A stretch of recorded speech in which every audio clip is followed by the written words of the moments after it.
Tunaendelea vizuri na kanda maalum ya Dar es Salaam iko shwari, hatuna matukio makubwa na operation zinaendelea vizuri.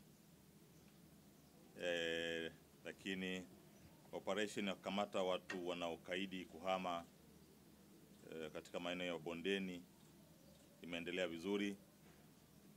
Kwa hiyo kuanzia tarehe 15 mwezi wa 3 2017 mpaka leo kuna jumla ya watumwa 15 wamekamatwa ambao wamekaidi maelekezo tuliotoa ya kuhama Mto Msimbazi ambao ni eneo hatarishi. Lakini kubwa zaidi, kesi yao ilishakwenda Mahakama Kuu na Mahakama Kuu ilishaelekeza wahame pale, kwa maana kwamba lile eneo ni la halmashauri ya manispaa ya Ilala. Kwa hiyo kimsingi ni kwamba hao watu wamehojiwa, mtu na mke wake amehojiwa, wana familia na baadaye wamepewa dhamana. Jadala linapelezwa ili mwisho wa siku lipelekwe mahakamani. Kwa hiyo nazidi kusisitiza tu kwamba tumeanza na hawa 15, kwa hiyo operation inaendelea kukamata wale ambao wanakaidi, lakini naamini mwisho wa siku haki itatendeka tukiwapeleka mahakamani. Kwa vile wameamua kutotii sheria, ninaamini wakipata adhabu kutoka mahakamani basi watatii hiyo sheria. Lakini ndugu waandishi wa habari, bado nasisitiza swala kubwa.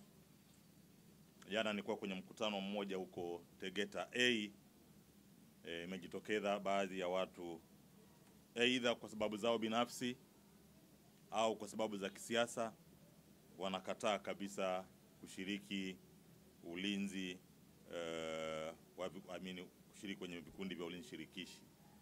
Naomba nisisitize hili kwamba hili sio kwamba tunasisitiza kwa sababu tunataka kukomoa watu. Hapana, ni kwa sababu sheria zipo na kuna baadhi ya watu wameshapata adhabu, wameadhibiwa, na wengine ikiwa ni pamoja na kufungwa.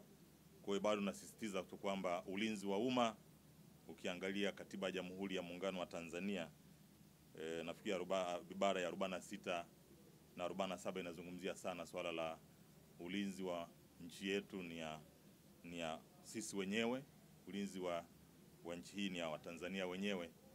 Kwa hiyo kupitia hiyo ulinzi wa umma umesisitizwa sana kwamba unaweza ukachangia wale vijana ambao wamechaguliwa na kamati ya ulinzi iliyoko chini ya mwenyekiti wa kamati ya ulinzi ya mtaa, wakapata posho wakati wanafanya ulinzi mchana na usiku.